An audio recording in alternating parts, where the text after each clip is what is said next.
Baik, sebelumnya selamat pagi. Perkenalkan nama saya Gareth Emmanuel. Saya dari kelompok 16, tutorial statistika 2. Hari ini saya akan menjelaskan tentang tugas mingguan dari tutorial statistika 2, modul kedua. Dan untuk shift 1 di sini soalnya ada 6. Mungkin bisa kita langsung jelaskan saja di Word yang telah saya buat sebelumnya. Nah, di sini yang pertama, jelaskan apa yang dimaksud dengan uji hipotesis secara sederhana. Jadi, uji hipotesis merupakan suatu metode statistik untuk menentukan kebenaran suatu pernyataan tentang populasi berdasarkan data sampel. Jadi, uji hipotesis ini dilakukan untuk mengetahui gitu apakah dugaan awal eh, dari kebenaran tentang suatu eh, populasi itu betul atau tidak gitu. Jadi untuk menentukannya kita melakukan uji hipotesis. Nah, untuk yang kedua, jelaskan perbedaan antara hipotesis nol, H0, dan hipotesis alternatif atau HA, atau mungkin biasa disebut H1 gitu ya. Nah, untuk hipotesis nol itu menyatakan bahwa tidak ada perbedaan atau pengaruh dalam suatu analisis statistik. Nah, biasanya hipotesis nol ini selalu bernilai sama dengan gitu. Nah, sedangkan hipotesis alternatif atau HA atau H1 ini menunjukkan adanya perbedaan atau pengaruh gitu. Nah, uji hipotesis ini digunakan untuk melihat apakah terdapat cukup bukti untuk menolak H0 dan mendukung HA-nya atau H1-nya. Nah, kemudian yang ketiga, sebutkan dan jelaskan langkah-langkah dalam melakukan pengujian hipotesis. Jadi, langkah-langkah dalam melakukan pengujian hipotesis itu dimulai dengan merumuskan hipotesis nolnya dan hipotesis alternatifnya atau H0 dan H1-nya gitu. Jadi yang pertama kita tentukan dulu H0-nya dan H1-nya. Kemudian kita menentukan tingkat signifikansinya atau alfanya sebagai batas toleransi dari kesalahannya. Nah, selanjutnya kita pilih uji statistiknya, kita menentukan uji statistiknya yaitu uji T atau uji nilai Z gitu. Kemudian tentukan wilayah kritisnya untuk menentukan batas penolakan H0. Jadi misalnya kita tentukan melalui kurva itu di mana wilayah kritisnya gitu atau batas kritisnya untuk menentukan batas penolakan dari H0-nya. Nah, setelah itu dilakukan perhitungan statistik uji berdasarkan data sampel yang kemudian dibandingkan dengan nilai kritis. Nah, jika hasil perhitungan berada dalam wilayah penolakan, maka H0-nya ditolak dan H1-nya atau HA-nya itu diterima. Jika sebaliknya atau jika tidak, H0-nya tetap diterima sebagai kesimpulan akhir. Nah, kemudian untuk soal yang nomor 4, yaitu jelaskan perbedaan antara left tail test, right tail test, dan two tail test. Jadi left tail test itu digunakan untuk menguji apakah parameter dari populasinya itu lebih kecil dari nilai tertentu. Jadi H1-nya itu kurang dari. Nah, dengan wilayah kritis di sisi kiri distribusi sesuai namanya left tail. Jadi wilayah kritisnya itu pasti berada di sisi kiri distribusi. Kemudian untuk right tail test itu kebalikan dari left tail test.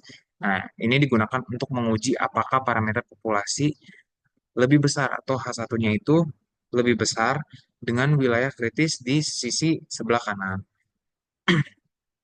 Sedangkan apabila two-tail test itu digunakan untuk menguji apakah terdapat perbedaan signifikan tanpa memperhatikan arah.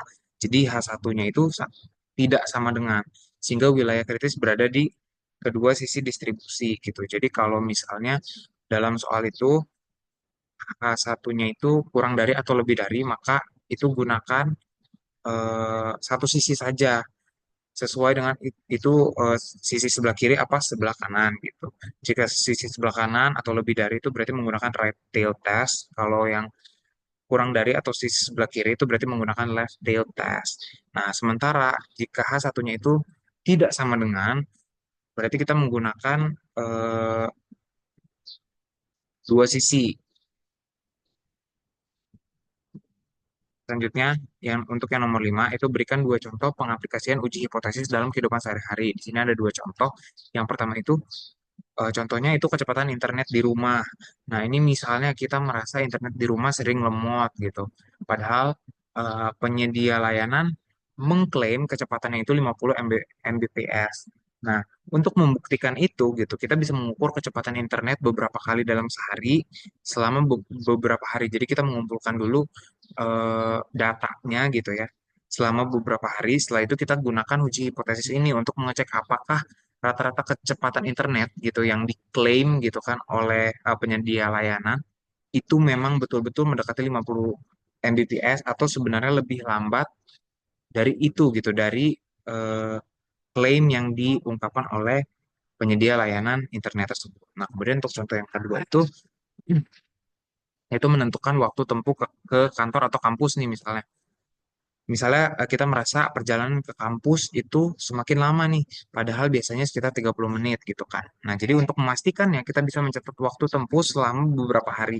Jadi beberapa hari kita melakukan perjalanan dari rumah ke kampus itu kita catat waktunya itu sebagai datanya dan kemudian kita lakukan uji hipotesis untuk memeriksa gitu atau membuktikan apakah memang ada peningkatan waktu perjalanan dari rumah ke kampus atau tidak gitu. Nah, untuk yang nomor 6 ini soalnya itu, perusahaan Six Food berpendapat bahwa untuk masing-masing kantong kue produk mereka, paling banyak ada 2 gram lemak jenuh dalam satu kue. Dalam sampel 40 kue ditemukan bahwa jumlah rata-rata lemak jenuh per kue adalah 2,1 gram. Nah, asumsikan bahwa standar deviasi populasi adalah 0,25 gram.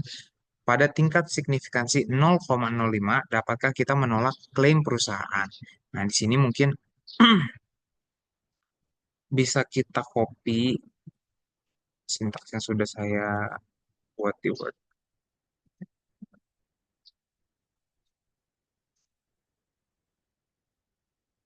Nah, yang kita kerjakan pada software Air Studio. Nah, untuk soal nomor 6, nah, di sini kita menggunakan right tail. Kenapa kita menggunakan right tail? Itu karena pada soal itu eh, paling banyak itu ada 2 gram. Jadi kita akan membuktikan gitu, apakah betul gitu bahwa masing-masing kantong kue itu paling banyak ada 2 gram lemak jenuhnya dalam satu kue gitu. Nah, jadi kita gunakan lebih besar gitu karena kita menguji apakah betul gitu bahwa tidak akan lebih dari 2 gitu karena paling banyak itu ada 2 gram. Maka kita menggunakan right tail. Ini mungkin ini bisa kita bahas saja. Nah, ini yang pertama kita menentukan komponen, menentukan diketahuinya dari soal gitu. Jadi nilai hipotesisnya itu H0-nya itu 2, kemudian rata-rata sampelnya itu 2,1, kemudian standar deviasinya itu 0,25, dan ukuran sampelnya itu sebanyak 40. Nah, di sini kita mencari nilai kritis, alfanya itu 0,05. Nah, ini rumusnya, kemudian kita print. Selanjutnya itu menghitung batas kritis rata-rata sampel untuk menerima H0. Nah, ini kita buktikan ya, kita run saja. Nah, oke, maka kita dapatkan hasilnya Z alfanya itu 1,644,854. Kemudian untuk batas kritis rata-rata sampel untuk menerima H0 itu jadi 2,065019. Baik, jadi untuk kesimpulannya itu, karena rata-rata sampelnya itu lebih besar dari batas kritis yang dihitung, nah maka H0-nya itu ditolak. Nah, ditolak dengan tingkat signifikansi yaitu tadi 5% gitu kan. Nah, ini berarti terdapat cukup bukti untuk menyimpulkan bahwa jumlah rata-rata lemak jenuh dalam satu kue itu lebih dari 2 gram. Nah, dengan begitu, klaim perusahaan Six Food ini bahwa jumlah lemak jenuh per kue paling banyak 2 gram itu tidak dapat diterima gitu atau H0-nya ditolak. Nah, jadi sekian dari saya. Kurang lebihnya mohon maaf. Terima kasih dan selamat pagi.